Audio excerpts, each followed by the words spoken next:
ഈശോ മിശിഹായ്ക്ക് സ്തുതിയായിരിക്കട്ടെ. പ്രിയ സഹോദര സഹോദരി, നിനക്ക് നല്ല ഒരു ദിവസം നേരെയാണ്. ഈശോ നിന്റെ ജീവിതത്തെ സമർത്ഥമായിട്ട് അനുഗ്രഹിക്കട്ടെ. ഈശോയുടെ വചനം കേൾക്കാൻ എപ്പോഴും ഒരുപിടി ആളുകൾ കൂടിക്കൊണ്ടിരുന്നു. പലപ്പോഴും ഭക്ഷണം എല്ലാം മറന്ന് അവർ ഈശോയുടെ ഒപ്പമായിരിക്കുകയാണ്. അങ്ങനെ ഒരു അവസരത്തില് ഈശോയ്ക്ക് തോന്നിയ ഒരു അനുകമ്പ, അതിനെക്കുറിച്ച് വചനം ഇപ്രകാരം പറയുക. മർക്കോസ് അറിയിച്ച സുവിശേഷം 8-ാം അധ്യായം 2-ാം വാക്യം. ഈ ജനക്കൂട്ടത്തോട് എനിക്ക് അനുകമ്പ തോന്നുന്നു. ഇവർ 3 ദിവസമായി എന്നോട് കൂടെയാണ്. അവർക്ക് ഭക്ഷിക്കുവാൻ ഒന്നുമില്ല. ഈശോയുടെ കൂടെ ആയിരുന്നപ്പോൾ അവർക്കുണ്ടായ അനുഭവങ്ങളെ, അല്ലെങ്കിൽ അവർക്കുണ്ടായ കുറവുകളെ ഈശോ വ്യക്തമായിട്ട് മനസ്സിലാക്കിയിട്ട് അത് പ്രഖ്യാപിക്കുക. ഈശോ പിന്നീട് നമുക്ക് കാണാൻ പറ്റും, അപ്പം വർദ്ധിപ്പിക്കുക, 7 അപ്പം 4000 പേർക്കായിട്ട് വർദ്ധിപ്പിച്ചു കൊടുക്കുക.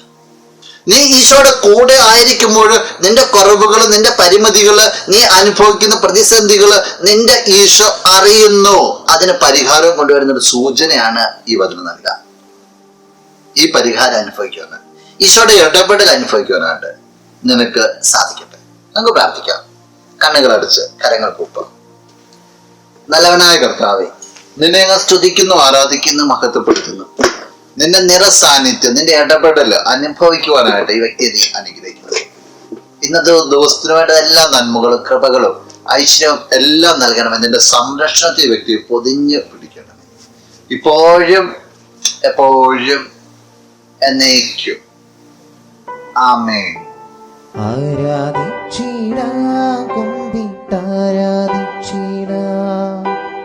ആരാധിക്കുമ്പോൾ അപദാനം പാടിടാം.